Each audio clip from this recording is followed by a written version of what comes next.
Yang ketiga pula, lepas kita ada ilmu, iaitu amal. Kena beramal. Amal ni benda, amal bahasa Arab, bahasa Melayu kata kerja. Nah, kena buat. Al-ilmu bila amalin junun, kata Imam Ghazali. Orang yang ada ilmu tapi tak amal, orang gila.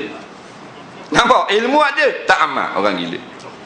Balik jauh-jauh daripada Mesir, daripada Jordan, daripada Maghribi, buat balik kitab 3 kapal kargo seorang. Nah, balik tak berani nak mengatakan kasino ada atas Genting Highland tu haram. Kenapa? Wa yashtaru nabihi samanan qalila. Kerana mengharapkan akan mempertahankan gaji bulanan yang sedikit. Dah macam mana? Nak lepas tu duduk cakap doa pun baca kunut bid'ah. Duduk marah orang baca talqin. Faham? Awak keluar buku hadis, awak keluar kitab sunnah, awak keluar kitab salah apa semua. Nak ingat nak perang dia. Bab khilafiyah, bodoh ke cerdik? Bodoh. Faham? Tu bukan benda mungkar. Tu benda khilafiyah, benda yang tidak ijma'. Tak usah susah benda yang khilafiyah. Faham? Mu nak baca kunut subuh, baca. Tak mau baca, sudah. Bukan rukun, bukan syarat, sunat saja. Nah, kata Syekhul Azhar, siapa baca kunut subuh dapat pahala, fadilat. Siapa tak baca, sah dah solat dia. Senang je. Nah, tapi mendiamkan apa benda? No. Hudud tidak dilaksanakan dalam negara. Bapa tak diam? Bapa tak bising? Bapa tak keluar kitab 3-4 kargo? Nah, baca hadis ha. Berani tak? Tak berani. Yakulu nabiddin, mencari makan dengan agama. Nampak? Ni merosakkan masyarakat.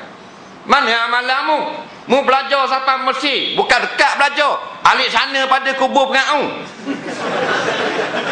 Bekeng dah lah. Balik mesti berani. Dah. Lain yang belajar belakang tu kat tali air. Nak, tak berani boleh tahan kira. Kata belajar mana ustaz ni yang nakut kan ni? Belajar belakang tu kat Balai Raya, depan sikit kat Moja KK. Bang. Tak apalah belajar dekat. No, atas pada kubur Firaun belajar jauhnya. Balik ke tanah air, takut kepada manusia. Betul tak? Allah kata wala takhshawun nas wakhshawni. Jangan mu takut manusia, takut aku seorang je. Wala tashtaru bi ayati samanan qalila. Jangan menjual ayat-ayatku dengan harga yang sedikit. Bukan jual ayat, jual pasar. Maknanya jangan mendiamkan hukum aku. Nah, benda-benda batil, benda-benda kezaliman, benda mungkar, jangan diam. Kerana mu nak jaga periuk nasibmu. Ini masalah. Nah, bila orang alim tidak beramal, maka huru-haralah jadi rakyat jelata. Kita tak beramal, kita kena. Dia tak beramal, banyak dosa kena saja. Kerana mudaratnya terlebih besar. Faham? Sebab tu kita nasihat, benda-benda khilafiyah tak usah balau. Faham? Jangan balau benda lagu tu. Nah, ulama dulu-dulu dia terbuka. Minda dia cerah. Dia tidak asabiah. Nah, jangan benda. Nu hak ijma' ulama nu, kilang arak, kasbuk, jenis tau. Ada khilaf tak? Ada tak? Mazhab Hanafi kata sunat minum jenis tau. Ada? Tak ada. Semua kata haram belaka. Hak ni kita perang habis-habisan, faham? Hak ni lah ulama-ulama terbit belaka dalam TV, dalam internet. Wak keluar kenyataan-kenyataan yang pedih, yang pedas, yang keras. Kerana hak tu adalah kerja-kerja syaitan. Innamal khamru wal maisiru wal ansabu wal azlam. Faham? Sesungguhnya judi, arak, bertenung nasib, berhala, rijsun, qata min amali syaitan, daripada kerja-kerja syaitan. Wajitan ibu, wajib tinggal.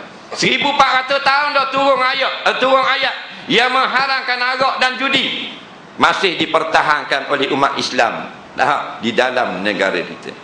Ini bukan cerita politik, ni cerita agama. Kita dah andal politik. Faham? Berapa orang ada mari pujuk kita suruh jadi multi besar piano. Boh aku. Aku tak mau.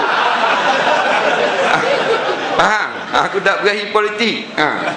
JKK boleh ya. Ni cerita agama. Betul tak ayat ni 1400 tahun. Bila turun ayat haramkan arak dan judi, para ulama umat Islam balik berlari-lari ke rumah memecahkan tempayan arak. Pada hari turun ayat juga, tak sampai hari esok. Tapi kita umat Islam yang mengaku sebagai Islam 1400 tahun dah turun haram arak, tak ada buat apa-apa tentang arak, tentang judi. Masih menerima bayaran daripada cukai genting saja 2 bilion satu tahun, dapat keuntungan. Nampak? Dah. Kok mana iman kita? Nak? Kok mana amalan kita? Kita nak balik ke syurga ke neraka lagi? Nak? Masih mempertahankan kasino. Nah? Kerja syaitan. Batu siapa yang membenarkan benda kerja judi, orang ni membenarkan kerja-kerja syaitan. Siapa yang suka pada kerja syaitan, dia anak cucu syaitan. Siapa yang bersama golongan yang membenarkan kasino, dia penolong-penolong syaitan. Walau haji, walau ustaz, walau mufti. Kalau Tok Imam sekalipun, dia bersama dengan satu kumpulan yang membenarkan judi, maka orang panggil Tok Imam syaitan lah namanya. Faham? Ni bukan kita nak sakit hati orang tau. Sekurang-kurang sampai pada pendengar pemimpin-pemimpin negara, lalu dia insaf dan kembali ke pakal jalan. Nak wazakir fa inna zikra tanfa'ul mu'minin, beri peringatan, mudah-mudahan memberi manfaat kepada orang yang beriman. Faham? Mu tak dengar sudah.